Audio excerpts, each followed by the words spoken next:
The Galactic Council had seen many species rise and fall across the stars.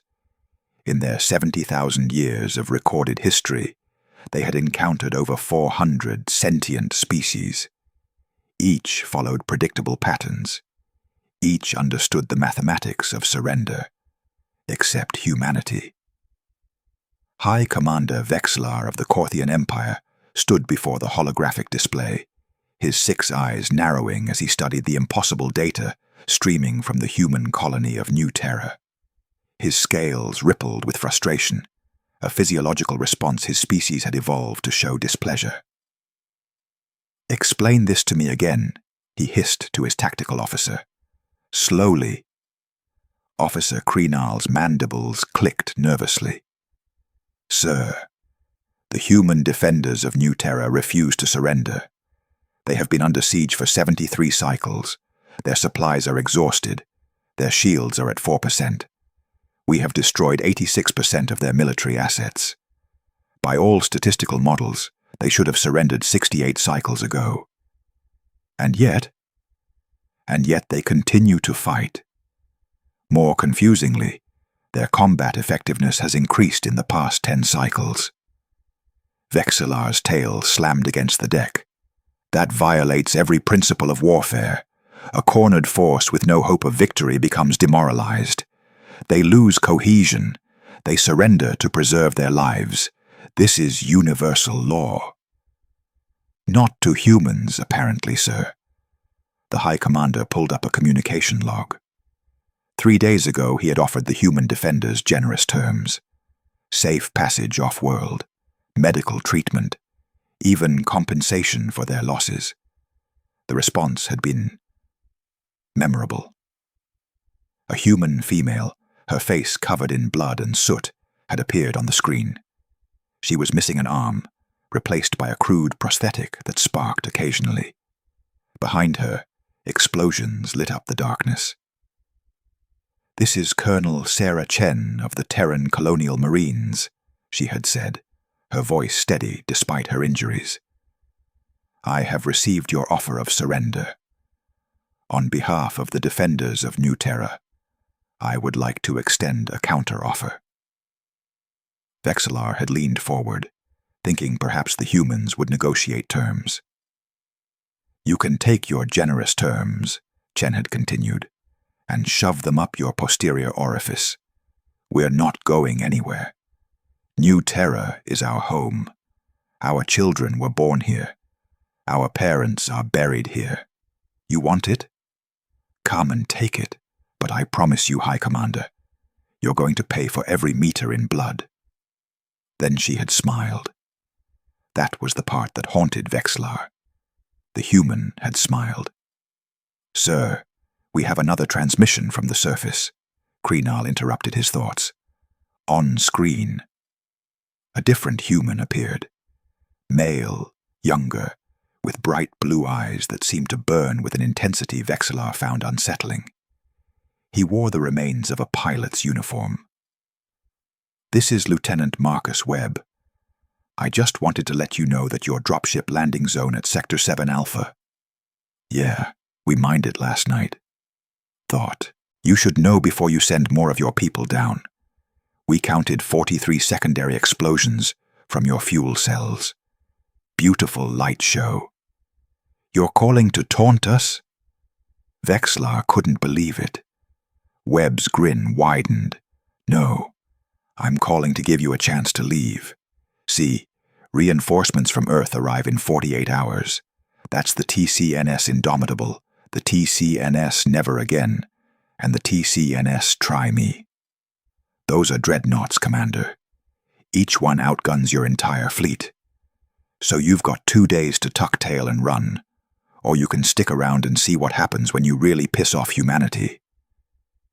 "Your reinforcements will arrive too late to save you," Vexlar said coldly. "Maybe.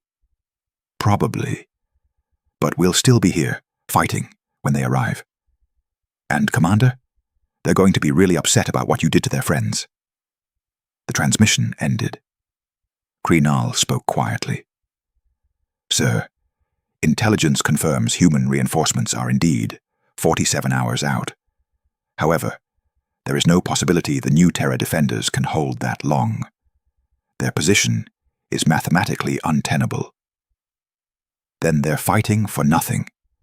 Dying for nothing. Perhaps we don't understand what they're fighting for, sir. Part 2. The Siege. The battle for New Terra entered its 81st cycle, and High Commander Vexillar was beginning to understand why the Galactic Council had warned him about humans. The warning had been subtle, buried in a footnote of the intelligence brief.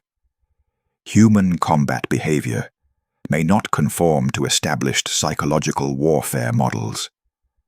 That was an understatement equivalent to calling a supernova slightly warm. The humans had retreated to their final stronghold, the capital city of New Hope. It was a fortress now, every building a bunker, every street a kill zone. The Corthian forces had superior numbers, superior technology, and complete orbital supremacy. The city should have fallen in hours. That was 6 days ago. "Status report," Vexillar demanded. His tactical officer looked exhausted. The Corthian military prided itself on efficiency, on clean victories achieved through superior strategy. This grinding, brutal urban warfare was draining them. "We control approximately 40% of the city, sir. Human resistance is adaptable. They've turned the civilian infrastructure into weapons. Yesterday, they collapsed an entire residential tower onto our advancing column. Today, they flooded the underground transit system while 3 of our assault teams were inside. We lost 200 soldiers. How many human defenders are left? We estimate between 4,000 and 6,000 combat-capable personnel. But, sir, the distinction between combatant and non-combatant appears to have dissolved. We encountered a human child yesterday, no more than 12 cycles old, who detonated an explosive device concealed in a toy. We lost 7 soldiers." Vexillar felt a chill run through his body. "The humans are using their children as weapons." "No, sir. The child appears to have acted independently. We recovered communications suggesting the adult humans were trying to evacuate the young to safer areas. The child stole the explosives and improvised." "That's barbaric." "That's humanity, sir. They don't compartmentalize the way we do. To them, this isn't a military engagement that can be separated from their civilian lives. This is an existential struggle, and every single human, from the eldest to the youngest, sees themselves as a participant." Vexillar pulled up tactical displays of the ongoing battles. In Sector 12, a group of human civilians, administrative workers, teachers, merchants, had fortified a school and were holding off a Corthian assault force with weapons they'd apparently assembled from spare parts and chemistry supplies. In Sector 19, a human medical facility had become a fortress. The doctors and nurses were treating wounded defenders while simultaneously fighting off attacks, switching between scalpels and rifles as needed. But it was Sector 23 that made Vexillar's blood run cold. A single human, a firefighter named James Patterson, according to intercepts, had been separated from his unit. Wounded, out of ammunition, surrounded by 40 Corthian soldiers. The tactical feed showed Patterson standing in the ruins of what had been a children's hospital, using nothing but a piece of rebar as a weapon. The Corthians had offered him surrender, medical treatment, safety. Patterson had responded by attacking. The fight lasted 4 minutes. Patterson killed 6 Corthian soldiers before being brought down by overwhelming fire. Even then, dying, he managed to detonate a grenade he'd been hiding, taking 3 more attackers with him. "Why?" Vexillar whispered. "Why would he do that?" He had no chance of survival, no chance of victory. "Why not surrender?" An unexpected voice answered. "Because he was human, sir." Vexillar turned to see Junior Analyst Thren standing at the edge of the command center. Thren was a Zerathian, a species known for their psychological insight and philosophical nature. "Explain," Vexlar ordered. "I've been studying human culture, sir, trying to understand their behavior. I believe I've identified the core difference between humans and every other species in the galaxy." "Which is?"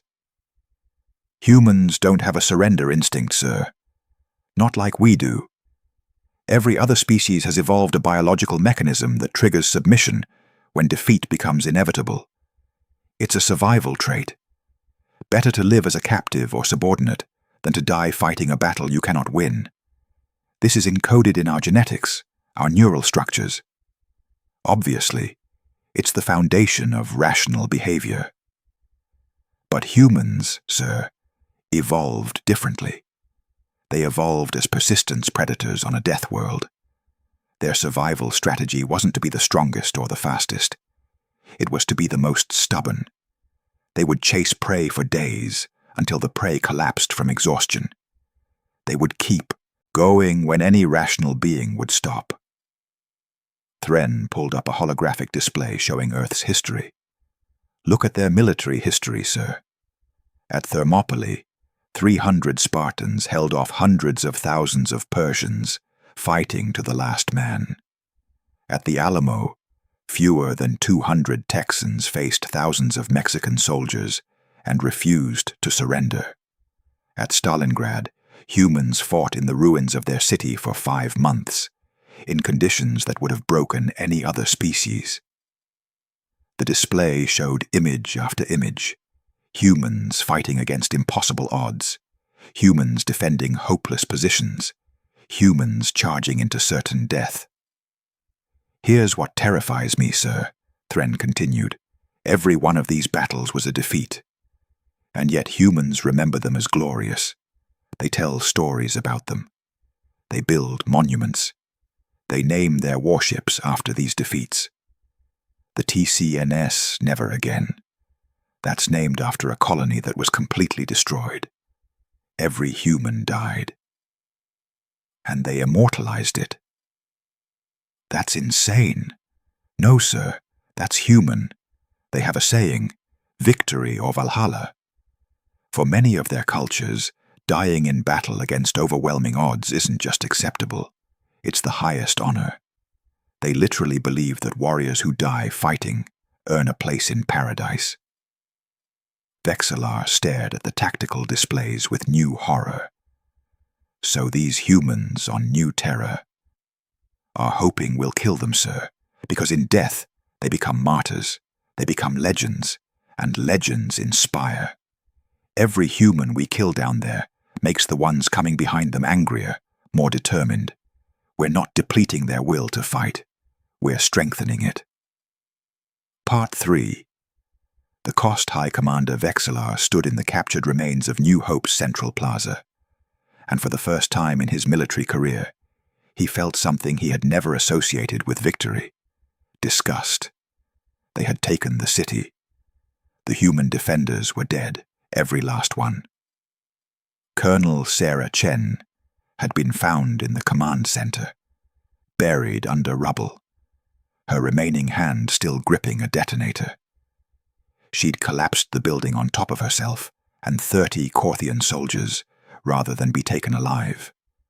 The cost had been catastrophic. Of the 15,000 Korthian soldiers who had begun the assault on New Terra, fewer than 4,000 remained combat-capable. The wounded numbered in the thousands. The psychological casualties, soldiers who had broken under the strain of fighting an enemy who refused to break, were still being counted.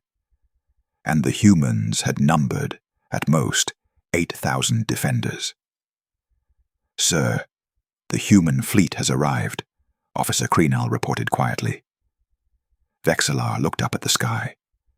3 massive dreadnoughts hung in orbit, their weapons trained on the Korthian fleet. But they weren't firing. Not yet. "They're hailing us, sir." On screen, a human appeared, female, older, with silver hair and eyes like chips of ice. She wore an admiral's uniform, and behind her, Vexillar could see the bridge of a warship, designed for one purpose: overwhelming violence. "I am Admiral Catherine Zhao of the Terran Colonial Navy. You are in violation of 17 interstellar treaties. You have attacked a civilian colony. You have killed 8,237 human beings." Her voice was perfectly calm. That was somehow worse than rage. "I offer you one chance, Commander Vexillar. Surrender now. Submit to trial for war crimes, or I will demonstrate why humanity doesn't just refuse to surrender. We also don't forgive." Vexillar's strategic training kicked in. He analyzed the situation. The human fleet was powerful, but outnumbered. His forces still held the planet. He had hostages, the civilian survivors. By any rational calculation, he held the superior position. But humans weren't rational. "Admiral, I have 10,000 human civilians in custody. If you attack, they will be—" "Executed?" Admiral Zhao interrupted. "Yes, I'm aware. I'm also aware that if you harm one more human being, I will personally ensure that your species learns a new emotion: terror." She leaned forward. "Let me tell you a story, Commander. When I was a young officer, I studied the histories of Earth. I read about a place called Masada, where 960 Jews chose suicide over Roman slavery. I read about the Warsaw Ghetto, where Jewish fighters held off Nazi forces for 28 days, knowing they would all die. I read about the September 11th attacks, where humans weaponized themselves against their own species. And I learned the lesson that you're learning today. Humans don't respond to threats the way you expect. We don't calculate survival probabilities. We don't weigh rational outcomes. When you threaten us, when you hurt us, when you kill our children and burn our homes, we don't surrender. We get angry."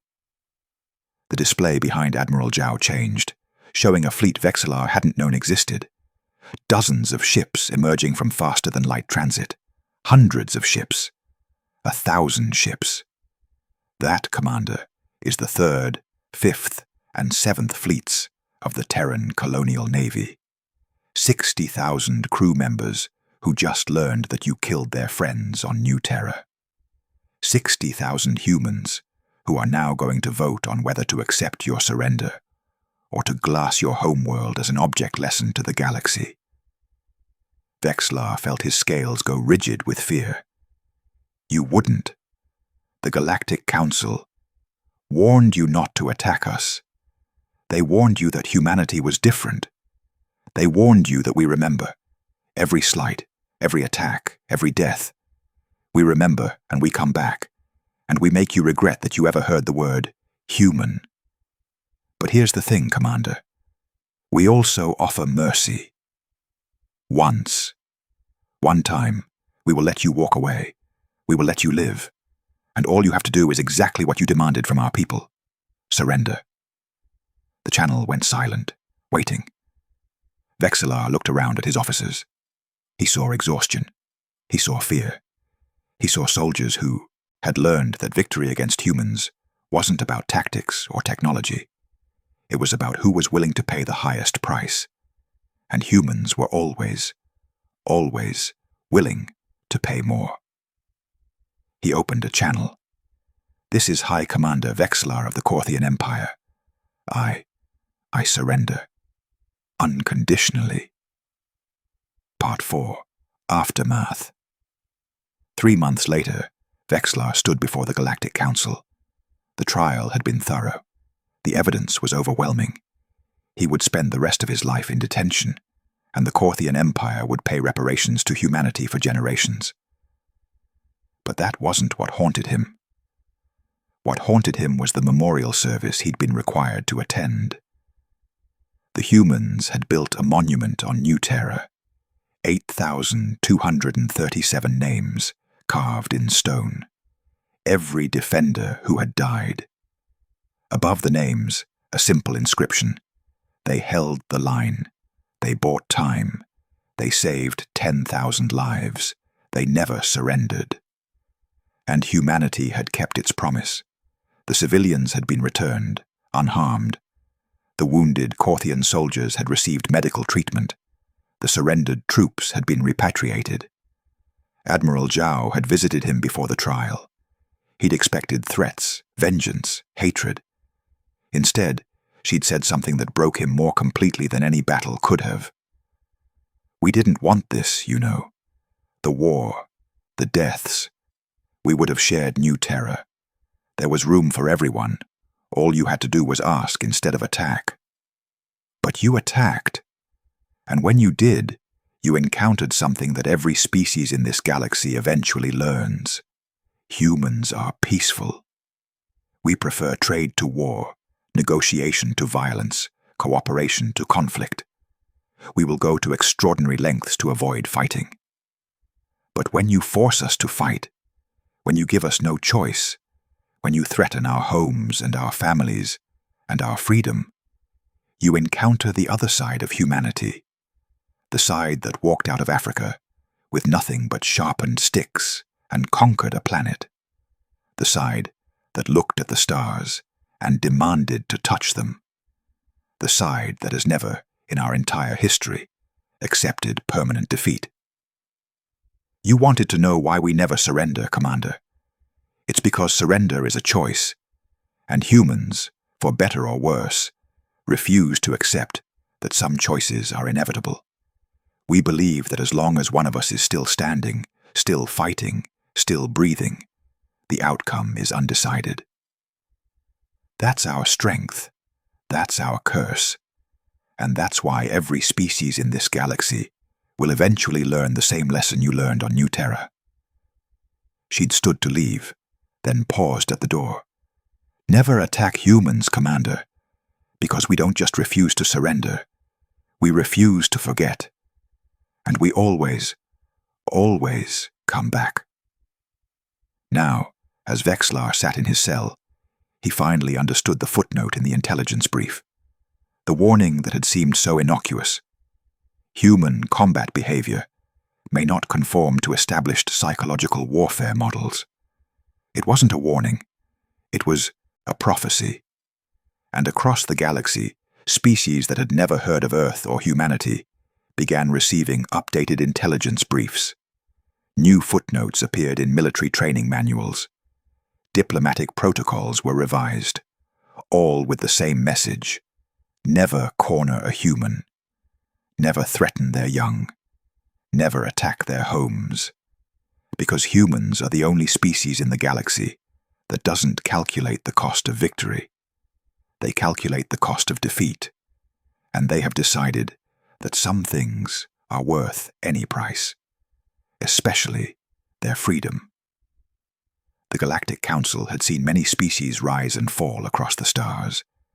In their 70,000 years of recorded history, they had encountered over 400 sentient species. And now they had encountered one that would never, ever surrender. Humanity had arrived in the galaxy, and the galaxy would never be the same. Epilogue. On New Terra, the first shoots of new growth emerged from the scorched earth. Humans were rebuilding. They always rebuilt. In the central plaza, where 8,000 names were carved in stone, someone had planted a garden.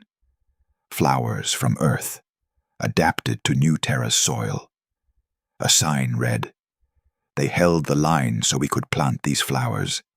They never surrendered so we could have tomorrow. Remember them, honor them. And if anyone asks why humans never give up, bring them here. Show them these names. Tell them these stories. And remind them, we are human. We endure." A young girl, orphaned by the war, placed a flower at the base of the memorial. She read her mother's name among the thousands. "I'm going to be a colonial marine," she whispered to the stone. "Just like you, Mom. And if anyone ever attacks our home again, I'll show them what you showed them. I'll show them that humans don't surrender. Not ever."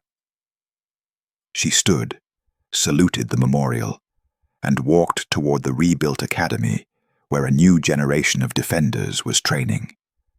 Behind her, the names on the memorial seemed to glow in the setting sun.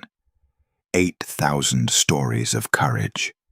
8,000 reasons why humanity would endure. 8,000 proofs that humans, alone among all the species of the galaxy, had mastered the most dangerous weapon in the universe. Not technology, not tactics, not numbers. Hope. The unbreakable, unreasonable, unstoppable belief that tomorrow could be better than today, and that no price was too high to pay for that tomorrow. That was why humans never surrendered. Not because they couldn't, but because they refused to. And that made all the difference.